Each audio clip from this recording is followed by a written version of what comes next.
The alley's smoke and chatter fall behind as the street widens, and the city suddenly feels staged for power. AI reconstruction shows worn paving stones shining with dust, carts squeezing past pedestrians, and shop awnings snapping in the heat. Ahead, the Forum Romanum opens like a stone basin. This is not just a postcard space, it is a working system. Records suggest rules are posted, deals are witnessed, and disputes are pushed toward officials and scribes. Messages travel here faster than any runner, because everyone passes through. A porter shifts his load and pauses at a fountain line, eyes fixed on the crowd. A bread seller calls out, then lowers his voice when a well-dressed clerk appears. Look closely and the street becomes a living network, with gossip, favors, and law moving in the same current. Then the sound hits first. A surge of footsteps, a shout, a hard silence. The city's stones look permanent, but its order is always being remade. The next stretch follows what keeps that order flowing. The stone glare of the Forum Romanum fades, and the camera drops back into the moving city. It is 117 AD, and the walking tour begins where Rome never rests. The streets. AI reconstruction shows a tight corridor of shopfronts, painted signs, and hanging cloth that turns sunlight into stripes. The street works like a living channel. Foot traffic carries messages, food, and rumors. Porters weave through gaps, and carts creep where they can. Records suggest that rules try to control the flow, but the crowd decides the real pace. Near the Forum Romanum, a vendor rinses a cup at a public fountain, then serves a thirsty passerby without breaking eye contact with the street. Farther on, the road aims toward the Colosseum, and the noise changes. More uniforms, more direction. The city's order becomes visible in motion, not in marble. Look closely, and every step is a choice between speed and safety. A sudden bottleneck forms.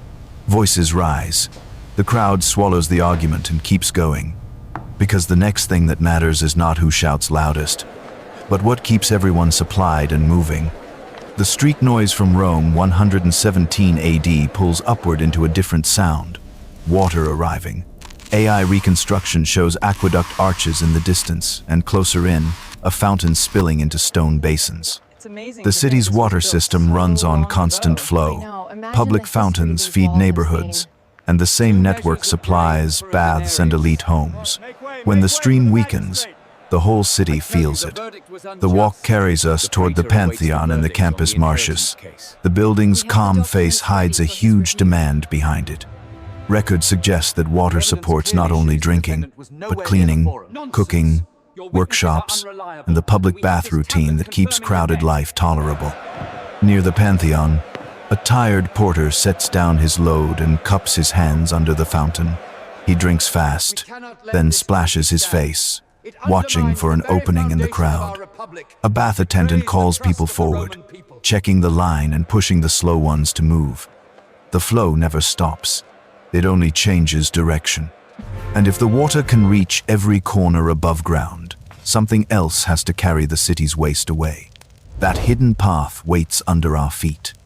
Water glitters at the fountain near the Pantheon, then vanishes into stone. Now the tour drops below the clean surface, where Rome keeps its promise to stay livable. AI reconstruction shows the Cloaca Maxima as a dark throat beneath the streets near the Forum Romanum. This is the city's sanitation backbone. It carries runoff and waste away from the busiest ground, protecting markets, temples, and crowded lanes from turning into swamp. Records suggest only some buildings connect directly, while many residents rely on cesspits and shared latrines, so the street above stays tense and watchful. A worker with a cloth over his mouth lifts a grating and peers down. He uses a pole to clear a snag of debris, then snaps the cover back before the crowd can gather. Nearby, a shopkeeper sweeps the threshold hard, pushing filth toward the gutter like it is someone else's problem. The smell rises anyway. The sound of water below answers it. Look closely and the greatness feels fragile. Because if waste can leave the city, then goods must enter it every day, without fail. The river is already calling.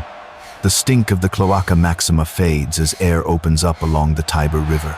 What disappears beneath Rome must be replaced above it, and this is where the replacement arrives. AI reconstruction shows river quays crowded with rope, wet wood, and stacked crates. The transport system here is simple and relentless. Heavy goods move by water, because the streets cannot carry everything. Records suggest barges push upriver from Ostia and Portus, feeding the city's markets and storehouses through a steady chain of unloading and hauling. A dockworker plants his feet on the slick stones and heaves a rope, guiding a barge into place. A clerk watches the pile grow, counting with his eyes, then marks a note before a porter shoulders the next load. The river turns commerce into muscle, one trip at a time. Look closely and the Tiber feels like a throat. Shouts echo. A crate slips. Men lunge, catch it, and the work continues without pause. Because once goods enter Rome, people still have to fit somewhere inside it. And the city's housing tells a harder story. From the river quays, the camera climbs into the city's shadowed side, where Rome's supply becomes someone's rent.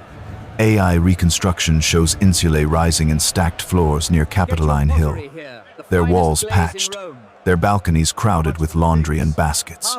This housing system is vertical and unequal. Records suggest the wealthy live in domus with space and water access, while many residents pack into insulae where shared latrines, narrow stairs, and fire risk shape every routine. The street below stays busy because home is not always comfortable.